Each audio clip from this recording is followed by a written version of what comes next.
Hi everyone, it's Trishann Williams. I'm here with my brother James. Hello. And this is our special Vegas edition that we've been teasing for a while. We're not staying here, but we're in front of the Mandalay Bay. It's like 8 in the morning. We did our not annual, but We our are traditional currently doing our Mimosa Walk. our mimosa walk, where we start at like 6 in the morning and visit different casinos early on and have some mimosas. So we're several mimosas in right now. And we are here in Vegas to see Motley Crue. Both of us are, I'm not going to say children, but young adults of the 80s. All right, I'll go with that. We'll go with that. And so we wanted to do a kind of a special book review to tie into our Motley Crue experience. We've been saving this for a while, and we're really not prepared at all. So We had see how this goes. over the summer, and I think I said this in a previous review, but over the summer, I started reading several books that were music-oriented, musician-oriented, and I realized that, I have a tendency to do that every summer. So I ended up reading a couple of books, and we both read two books that we're going to review here today.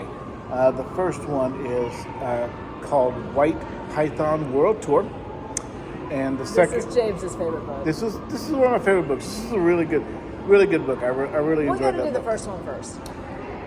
The other book was called Nothing But a Good Time, and it was a oral history of 80s hair bands from the West Coast. So at the LA scene, Sunset Strip. No, East Coast too. They did a couple off the East Because Coast. they did the whole Bon Jovi thing. It wasn't a big thing, was it? I didn't think it was that big, but the most I got out of it was more West Coast. Yes, they did do some of the East Coast stuff, Twisted Sister and people like that. Bon Jovi. Whatever. Cinderella, so they did. Yeah, okay. Okay, so I'm going to tell you right now, I loved that book. I'm doing Nothing But a Good Time first, because that kind of, in my opinion, so my problem was, I read Nothing But a Good Time, which is like an oral history. So it's not a story, it's just a bunch of interviews. Fascinating. Yes. And I read that, and then I read White Python right after it. Okay. And it was too close together. So I was all caught up in the other book. And when still I was trying Nothing to read But a the Good Time, fiction. okay. So then when I went back to reread it, it was better, because I was separated. Anyway. Okay. No, So that's fair. So Nothing But a Good Time. If you are a child of the 80s and you listened to any kind of rock and roll, it's really good. Yes. It's really good. It's stuff I didn't know, and I lived it, and it's stuff I didn't know. So the point of it was that the interviewer found about 15 people who were all in these various bands, Tracy Guns and the drummer. Dokken was a big Dokken was a big one in there, and some other. Twisted Sister was a big one. All these bands, and he would interview them and just go chronologically. So from where these bands started to where they ended up, all the way to the downfall. How grunge killed hair bands and all this kind of stuff. It was the most fascinating thing for me, really fascinating. and I think you're going to agree with me on Yeah. this one. Is how much these people knew each other. How Tracy Guns knew Slash and Axl and from Guns N' Roses, and how they were all together at some of them first. went to Hollywood school Rose. together. That's how Motley Crue. They all tried out for the same bands. They were all like CeCe DeVille was going to be in, or no, who was it? Slash was tried out for Poison. Slash tried out for Poison, and who did I just say was Dokken? not Warren DeMartini. I don't remember his name now, but yeah, all these people. Nikki Sixx. I'm sorry, Nikki Sixx. Nikki Sixx was originally going to be in Dokken. I don't remember that. George Wow. Lynch didn't want it. How fun! Yeah. George Lynch said absolutely not. And again, it just goes to show that during that time, and we were followers of a lot of these bands that were coming up. And what was the other band? There's a band called London that was one of the first. That was Nikki Sixx's in there, band. and so many people played in that particular band. And Nikki Sixx started out with that band, and this band apparently they still play today, completely different lineups. You know, I mean, the lineups have changed so much over the years, but apparently they're all still playing now. And I just found out that one of the later bands to come out, their name's Pretty Boy Floyd. They still play today, and they just played in Austin. Yeah, they just played in Austin. They played in Houston, San Antonio, and I ran into the guitar player for them at my store. About a year ago or so, and so it's all just a whole lot of fun. But it was a very interesting, eye-opening book. I loved it. Like, I thought it was, I didn't realize that John Bon Jovi had so much influence on hair bands on the East Coast. Like, he was very involved in, like, Skid Row specifically.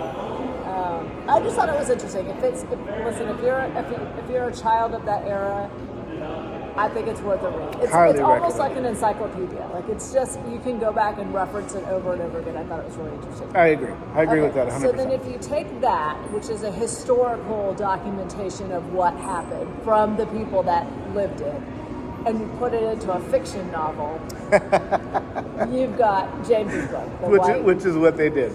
Okay. White Python was an up-and-coming... Is that a new book or an old book? No, brand new. Came out in 2025. Okay, so this is a new book. Yeah, brand new book. Came out in 2025. White Python was a fictional 80s hair band, up-and-coming. So they were like the kings of the Sunset Strip, but they hadn't quite made it huge yet. And there was another band that this drummer, Ricky Thunder. Best name ever. Gets the opportunity to try out for the band White Python, and the band likes him, and so he forms the band. The premise of the story is that this is 1989. This is the fall of communism in Russia and all the Eastern Bloc states, and so the CIA or the CIA recruits the band White Python. That's kind of where it goes off the rails. As ambassadors to go into play in these countries to foment this revolution. You know, this cultural revolution. This is America, and we're the mighty bands, and we're going to foment revolution. We're going to manipulate this band and use it kind of as propaganda. Which was, yes, all right, does it go off the rails? It goes off the rails a little bit. But it's so much fun, because the band, they're a bunch of idiots, and it's great that they are. Stereotypical. It is very fun. I love the band part of it. Yeah. I don't know how they get away with referencing real bands as much as they do in the book, because they do. Well, there's a point in the book when they're the drummer, again, the main character is Ricky Thunder, and he's at this party, and Bret Michaels from Poison is sitting on a couch, and Ricky goes and sits down next to him, and him and Bret are having a conversation. Like this author is putting fictional words into a real person's mouth, at the same time describing how he's writing a popular song in real life in this fictional book. I don't know. I don't know how you have to contact Bret Michaels and say, right? I don't know. So maybe he knew. Maybe whoever this author was knew Bret Michaels. I don't know, and they said we're going to do this. But I mean, they had Gene Simmons in there, and they had some other popular. So I did think that was interesting, because I thought it was interesting that in Nothing But a Good Time, like, Gene Simmons really did, like, he was the godfather of all these bands. Like, he would set up these meetings, he would do these pitches with them, and then in this fictional book, Gene Simmons, it was a little bit more tongue-in-cheek, but it was the same thing, where he set up this meeting and had this idea for them. So I mean, like, I feel like this guy read our book, right. Nothing But a Good Time, and then put it into a fictional story. Then wrote the fictional story. There was a lot of similarities, which was a lot of fun. A lot of fun. I enjoyed it. Yeah. So those were just a couple of books that we read over the summer that we just wanted to touch base with you here, since we're here for the Motley Crue weekend. Shows tonight. And listen, if we're going to go down that path, like my go-to, it's better as a movie, I think, but The Dirt, one of the best documentaries of a band ever. Like, it's really fun. It's fun to read too, because it's each of the individual band members kind of tell their point of view. They'll tell the same story from a different point of view, so that's interesting. I think the movie is outstanding. I loved it. If you wanted to know what a band went through, like it kind of encompassed the whole thing. 100%. Absolutely The Dirt correct. was like I'll put it on if I'm home by myself and I'm not doing anything. That's one of those shows I'll just put on. Well, and the book, and I guess we didn't talk about it before, but the book I read 10 years ago. But the author of the book sat down with each member of the band separately and would ask, hey Nikki, here's the story. Tell me what really happened. And Nikki would say, this is what happened.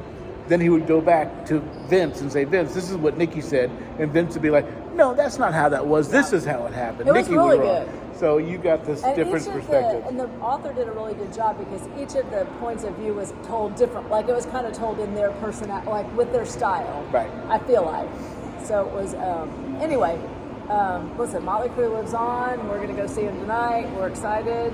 Absolutely. And, now we're going to go have another mimosa. we're going to go have another mimosa, but that was, we may review again later, but that was our hair band edition. Absolutely. Okay. Take care. See you later. Bye-bye.